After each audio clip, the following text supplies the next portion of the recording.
नमस्कार दोस्तों, धर्म रहस्य चैनल में आप सभी का एक बार फिर से स्वागत है।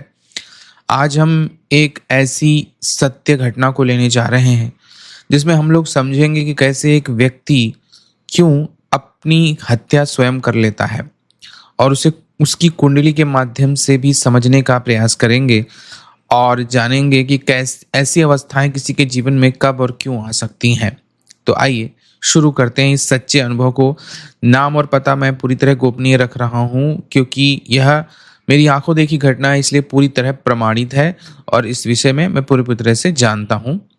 तो ये एक ऐसे लड़के की कहानी है जो अपने जीवन में बहुत कुछ करना चाहता था, अपने जीवन में बहुत कुछ प्राप्त करने की उसकी इच्छा थी और वह इसके लिए एक अपनी उस दुकान में स्वयं उसने मेहनत करके अपने लिए एक दुकान बनाई। एक दुकान के लिए उसके लिए उसे कुछ कर्जा भी लेना पड़ा, तो उस कर्जे को उसने मेहनत से प्राप्त करने की कोशिश भी की। उसके लिए कई लोगों का उसने सहारा भी लिया और इस प्रकार से वह इस चीज़ में धीरे धीरे पारंगत होता चला गया। धीरे धीरे उसने वहाँ के लिए छोट-पुट सामान जो होते हैं जैसे कि टेबल, पंखा और वहाँ के लिए बाकी चीज़ों की जो भी व्यवस्था है, जो अलमारियाँ होती हैं और बाकी सामान, वो सब कुछ उसने इकट्ठा करना शुरू कर दिया। धीरे धीरे उसकी मेहनत रंग लाई और उसने एक व्यवस्थित दुकान एक बाजार में बना ली और वहीं वो रहने लगा। वहाँ रहते हुए धीरे धीरे उसके अंदर एक आदत थी कि वह अपने जो भी कार्यों को करता था वो दिल खोल के करता था, किसी के बिना दबाव में और इस बात की चिंता किए बगैर कि भविष्य में उससे क्या फ़ायदा या नुकसान होगा। तो इसी चीज़ को बाद में उसके लिए बहुत बड़ी एक मुसीबत बन गई। तो जहाँ पर उसने दुकान खोली थी, कुछ दिनों बाद वहीं पर एक अन्य स्त्री ने स्त्रियों से संबंधित दुकान वहाँ पर खोल ली। वह स्त्री वहाँ पर आई थी और वह स्त्री इस इस लड़के की उम्र लगभग 24-25 वर्ष के लगभग रही होगी और उस स्त्री की उम्र लगभग 34 से 35 साल के बीच में थी, यानी कि 10 वर्ष का लगभग इन दोनों के बीच में अंतर था। वह औरत अपने स्वभाव में बहुत ही चालू किस्म की और लोगों को आकर्षित करने की हर वक्त फिराक में रहती थी। वह नामचीनी हो रही थी धीरे धीरे करके और सभी पुरुषों को आकर्षण में अपने बांधने की सदैव कोशिश करती रहती थी। तो उसने एक चीज शुरू की कि वह जिसको भी अपने वश में करना चाहती थी, अफीम जो है चाय में मिला करके थोड़ा सा देती थी ताकि वह धीरे धीरे करके उसके वश में वह व्यक्ति हो जाए और यह तकनीक उसकी काम करती थी। धीरे धीरे समय बीतता गया और देखते देखते वह मजबूत स्थिति में पहुंच गई और उसके पास काफ़ी ज़्यादा धनराशि भी होने लगी। उसके लिए उसका शरीर कोई महत्व नहीं रखता था। कहने का तात्पर्य यह है कि जो स्त्री वैश्या की तरह कार्य कर ले जाए, केवल अपने फायदे की सोचे, उस स्तर को उसने प्राप्त कर रखा था। हालांकि वह स्त्रियों से संबंधित जो उसकी दुकान थी वह भी काफ़ी अच्छी चलने लगी, कारण कि वह उन चीज़ों में बहुत ही ज़्यादा पारंगत हो चुकी थी। उसने अपनी दुकान पर भी अन्य 2-3 लड़कियां रखी थीं जो कि इस कार्य में और भी ज़्यादा उसकी मदद करने लगीं और क्योंकि वह सब गरीब घरों से आती थीं, इसलिए वह सब बातें मान जाती थीं। जैसा यह कहती थी, इन सब को पूरी तरह से मानना पड़ता था। तो धीरे धीरे उसका नाम प्रसिद्ध हो गया और पूरे क्षेत्र में सभी लोग उसे इस नज़रिए से देखने लगे, खास तौर से दुकानदार।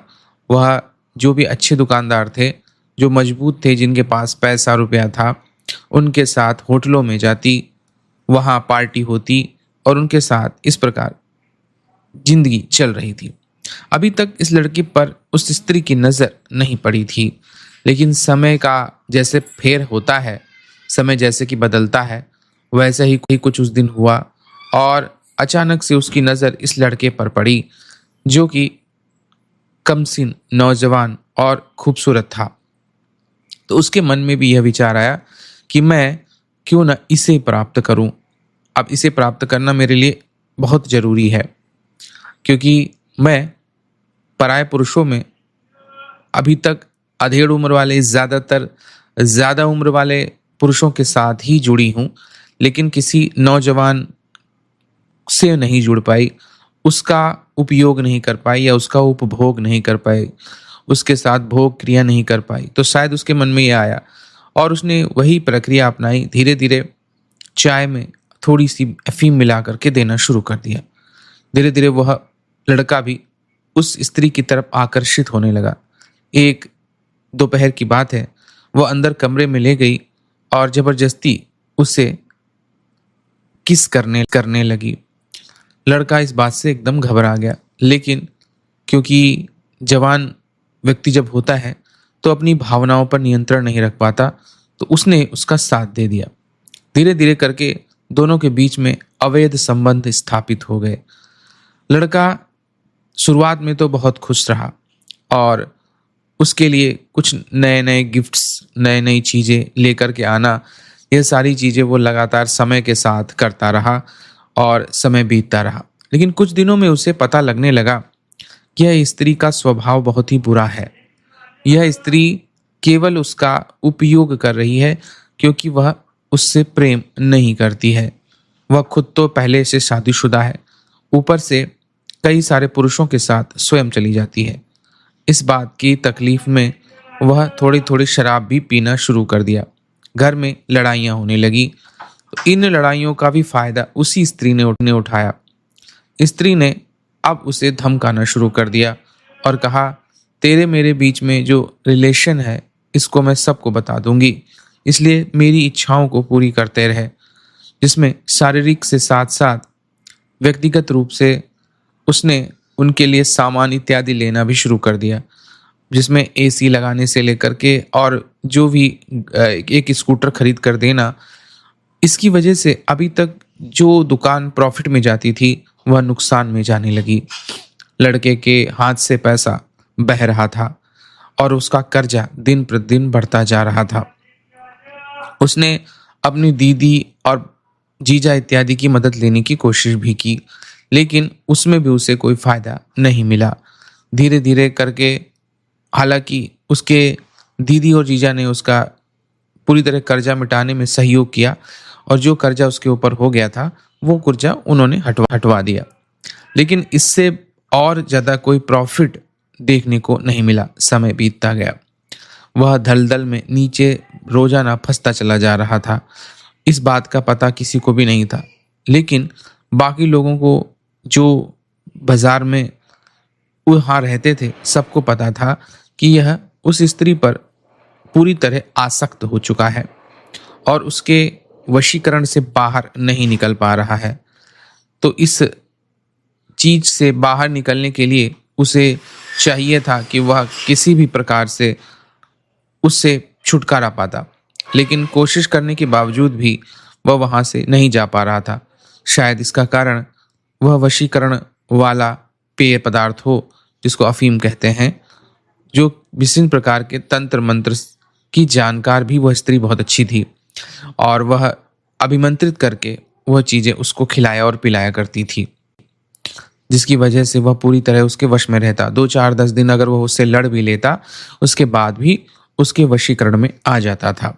समय बीतता गया, उस लड़के पर कर्जा बढ़ता गया।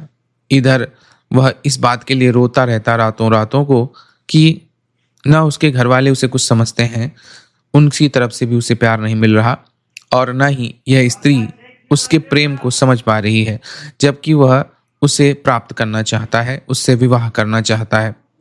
लेकिन समय में ऐसी परिस्थितियां करवट लेती गईं, दबाव बढ़ता गया और स्त्री की मांग बढ़ती गई कि अब उसके लिए नए नए जो भी चीज़ें हैं उसे लाकर उसे देनी ही थी, अन्यथा वह उसे छूने भी नहीं देती थी। तो यह बातें जब लगातार बढ़ती गईं तो वह मजबूर हो गया और आखिरकार उसने एक गलत फैसला ले लिया। उसने एक दिन दुकान में ही पंखे से लटक कर फांसी लगा ली और इस प्रकार थोड़ी ही देर बाद पूरे बाजार में हलचल मच गई। सभी लोग उसे देखने आए। सबको पता था कि आखिर इसका कारण क्या है, क्यों इसने ऐसा किया है। उसने फांसी लगा ली थी और इस दुनिया को छोड़कर चला गया था। तो यह एक सच्ची घटना है जो घटित हुई थी, जिसके विषय में जानकारी प्राप्त हुई है और ये सारी बातें बिल्कुल सत्य हैं 100%। तो मैं आज उसी की कुंडली आपको दिखा रहा हूँ। इस कुंडली के माध्यम से थोड़ा सा समझने की कोशिश करेंगे कि ऐसी परिस्थितियां कब पैदा होती हैं। तो देखिए, आपके सामने कुंडली मैंने रख दी है। तो कुंडली में आप देख पा रहे होंगे कि इसका जो लग्नेश है गुरु, वह नीच का हो गया है, यानी शुभता कुंडली से समाप्त हो गई है। जब गुरु की शुभता समाप्त होती है तो सबसे शुभ ग्रहों में गुरु को प्रथम स्थान दिया गया है और लग्न का स्वामी है, शरीर का स्वामी है, तो उससे मामला बिगड़ जाता है। हालांकि चंद्रमा वहां बैठा है, लेकिन नीच राशि का गुरु कुछ भी नहीं कर पा रहा है। मंगल और शुक्र जो है एक साथ बैठना उतावलापन देता है और विभिन्न प्रकार के प्रेम प्रसंगों को भी पैदा करता है। मंगल शुक्र अगर एक साथ कभी भी कहीं पे भी बैठे तो यह एकदम तेजी और गलत डिसीजन लेने की क्षमता पैदा करते हैं। इसी तरह और सबसे ज्यादा महत्वपूर्ण है जिस कारण से इन्होंने ऐसा किया है, वह है 8वां ग्रह, जहां 5 नंबर लिखा हुआ है, राहु बैठा हुआ है। राहु सबसे ज्यादा रहस्यमयी ग्रह माना जाता है और राहु 8वें घर में बहुत ही अशुभ फल देता है। तो यहाँ पर राहु सूर्य की राशि में बैठा हुआ भयानक अशुभ फल दे रहा है और किसी भी ग्रह की विशेष स्थिति इस पर कार्य नहीं कर रही, ना कोई प्रभाव कार्य कर रहा है।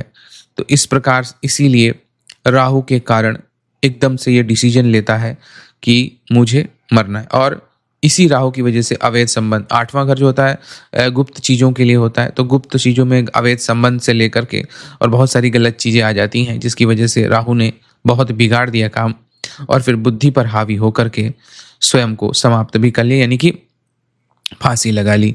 तो जो भी व्यक्ति के 8वें घर में राहु बैठता है उसके लिए बहुत ही नुकसानदेह स्थिति होती है और वो बड़े बड़े डिसीजन गुप्त तरीके से ले सकता है और अपने आप को समाप्त कर सकता है। आप लोगों के जीवन में भी अगर कोई समस्या है जो आप चाहते हैं कि उसका निराकरण किया जाए, तो अपनी कुंडली अवश्य दिखाएं, अपनी कुंडली का विश्लेषण अवश्य करवाएं, ताकि समय रहते उस चीज़ के बारे में जाना जा सके और उस परेशानी को रोका जा सके, ताकि उसके रत्न पहनाए जा सके या फिर पूजा पाठ विधियान, खासतौर से तांत्रिक साधनाएं वगैरह के लिए भी, ऐसी चीज़ों के लिए। तो ऐसे में ये चीज़ें आसान हो जाती हैं, लोगों को समझना सरल हो जाता है और उनको आसान तरीके से हम बता सकते हैं कि आपको क्या करना है। तो आप लोग भी चाहें तो अपनी कुंडली दिखा सकते हैं। ये मृत व्यक्ति की कुंडली है जिसने फांसी लगाई थी और आज वह इस दुनिया में मौजूद नहीं है। तो ये सारी चीज़ें आप लोग समझ लीजिए और अगर किसी को कुंडली विश्लेषण करवाना है तो हमारी जो है ट्रस्ट से जुड़ सकता है, कार्यकारिणी से बात कर सकता है, अपनी कुंडली बनवाना चाहता है उसके लिए जुड़ सकता है। कोई भी चाहे तांत्रिक साधनाएं वगैरह करना हो, जैसे अगर यही व्यक्ति तांत्रिक साधना करता तो तांत्रिक साधनाओं की वजह से भी इसके साथ बहुत बुरा हो सकता था। तो ये चीज़ें इसीलिए कुंडली दिखाना बहुत अनिवार्य हो जाता है, ताकि लोग ये बात समझ लें कि उनके लिए कौन सी साधनाएं उपयुक्त रहेंगी, कौन सी चीज़ें उनके लिए शुभकारी होंगी, तभी उनके लिए भला हो सकता है, तभी उनका हो सकता है बाकी अच्छा कार्य उनके जीवन में घटित हो। आशा करता हूँ ये वीडियो आप लोगों को पसंद आया होगा। आप सभी का दिन मंगलमय हो। जय माँ पराशक्ति।